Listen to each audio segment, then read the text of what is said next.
Game's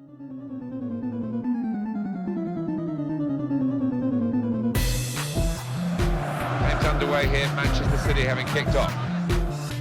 Don't get overexcited, it's just a robbery.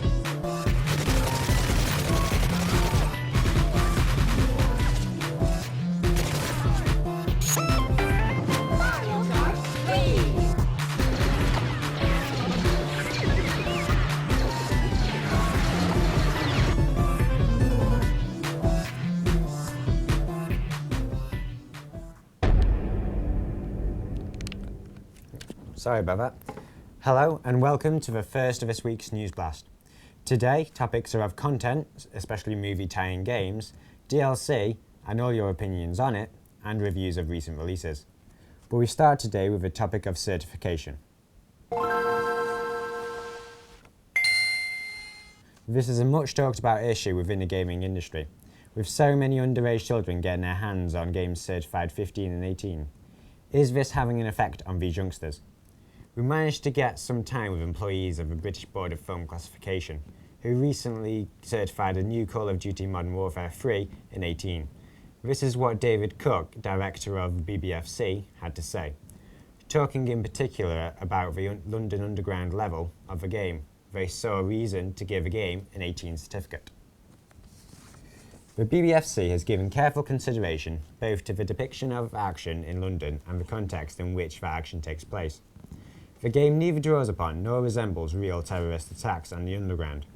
Nevertheless, the location of the action in familiar London settings establishes a context which may, for some, be more unsettling and upsetting than in previous games of this series.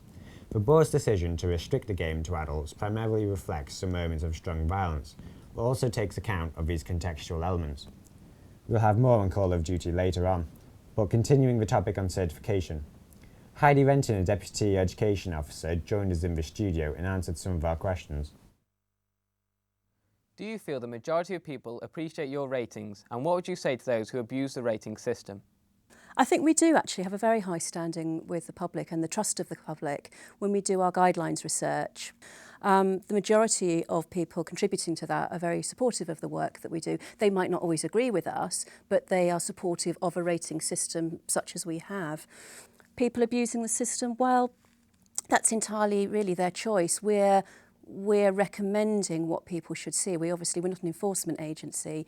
Do you believe there will come a time when the BBFC will have to revise their rating system? Well, we make small revisions to it all the time. We add and take out categories. So there is a progression through time of different ratings. How does your rating system differ from other certification companies such as PEGI? The difference between us and PEGI is very much the difference between an automated system to a large degree, which is PEGI, and where we play the game, we actually have the gaming experience, if you like. So we're hands-on, we can try and do the worst possible things that we can with a game, see if we can, hurt and kill children, use all of the weapons and create the sort of most carnage we can. And the difference with PEGI is they fill in a predefined questionnaire that asks them about different content levels of violence, and then it runs a calculation that gives it a classification at the end of it. So it's possible that contextual factors won't be taken into play so much. Do you find it hard to be objective towards games when rating them? For example, Call of Duty Modern Warfare 3. With a game like that, it came with pre-publicity to do with the fact that there are scenes, terrorist scenes set in London, and some of the media became quite concerned about the fact that people may compare it to the terrorist attacks that happened in London some years ago. So we take that all into account as well and hopefully try and reach a balanced decision about something like that. And in this case, we passed at 18 uncut. You can watch that again and more interviews on our astonishing website, www.newsblast.weebly.com. Whilst there, you may as well check out our other videos and our blogs, and we'll keep you right up to date with all the gaming news. Moving on to our next topic. How many of you watching own a game certified by film licensed movie game, such as Cars 2 or Harry Potter? These kinds of games are coming under a bit of stick recently because of the simplicity it is to create them. Entire franchises, such as Halo, which creates stories, characters and weapons, are being compared to the Harry Potter series, which just take all from the book and film series.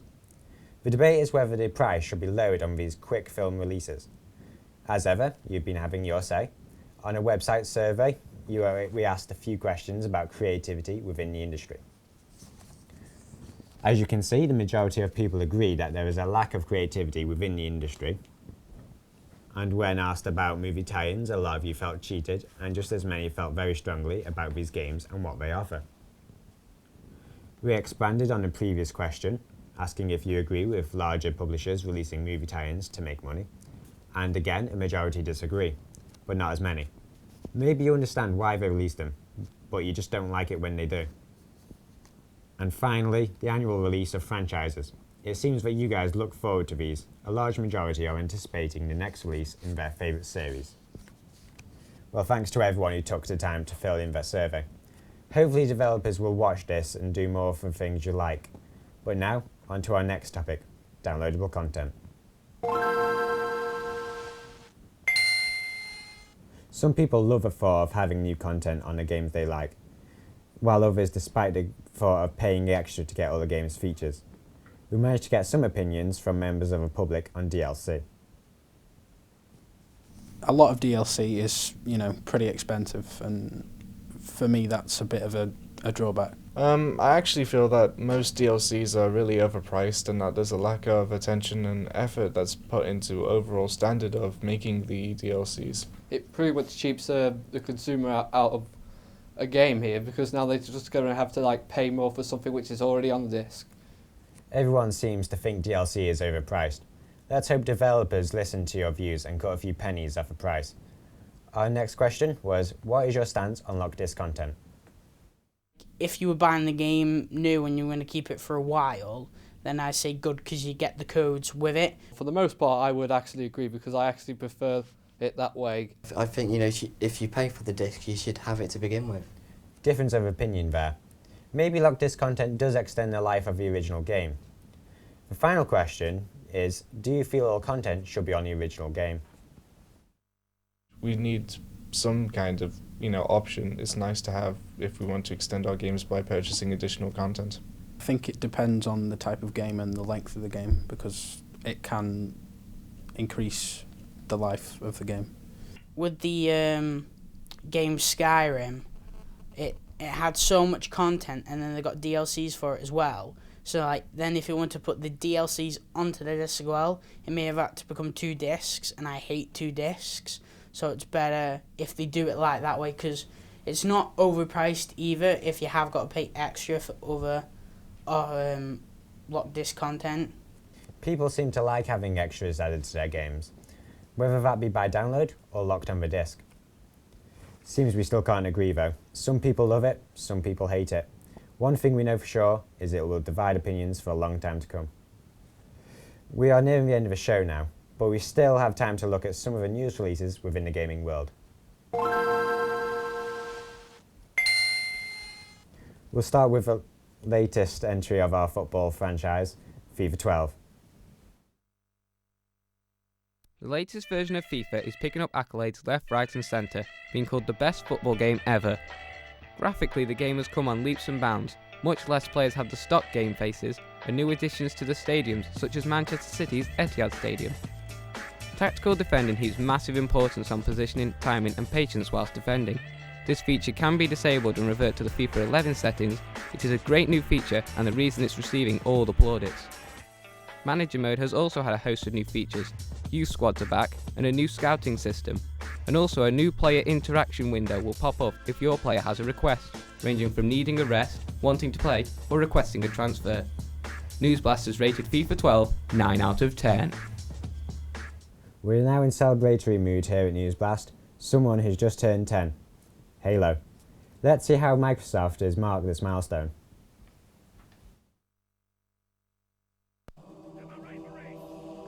Many of us who are old enough can remember Halo's first ever release, Halo Combat Evolved, to much applause. Who knew that 10 years later we'd see the same game being re-released after a long successful campaign by Bungie and various other studios that have together created no less than 6 different games, not including Halo 4 and Halo Combat Evolved Anniversary. However, what is most outstanding in the remake is that graphics seems to be majorly overhauled to coincide with the graphics from Halo 3 and Halo Reach, both developed by Bungie.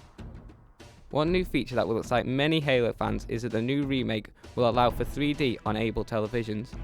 It's also to start combating against Call of Duty that seems to be ever growing as it develops Infinity Ward are also jumping into the 3D market to cater for their audience. Newsblast have rated Halo 8 out of 10. Our final review of the week is Call of Duty Modern Warfare 3. We'll leg it from here. Let's go. During its first 5 days of release, over £490 million worth of games were sold worldwide. Over half of that was in the first 24 hours here in the UK and in the US. The Call of Duty franchise has had hit after hit. The franchise value is believed to be in the region of £4 billion. And Modern Warfare 3 is the second successive game to break its predecessor's record. Modern Warfare 3 knocked Black Ops off the top spot, grossing £70 million more, and prior to that, Modern Warfare 2 had the record. Compared to films, the final Harry Potter film, Deathly Hallows Part 2, only raked in £130 million during its opening weekend. Well, I say only, but you know where I'm coming from. It is dwarfed by the $775 million of Modern Warfare 3, and it is expected to surpass the $1 billion mark by Christmas. Newsblast has rated Call of Duty Modern Warfare 3 8 out of 10. Recession? What recession? Well, that's all the time we have for today. If you can't wait till tomorrow's show, check out our website, www.newsblast.weebly.com, for a sneak peek featuring upcoming releases, Street Fighter X Tekken, and Final Fantasy XIII 2. Take care. Bye. Husk of the wandering comet, I summon thee!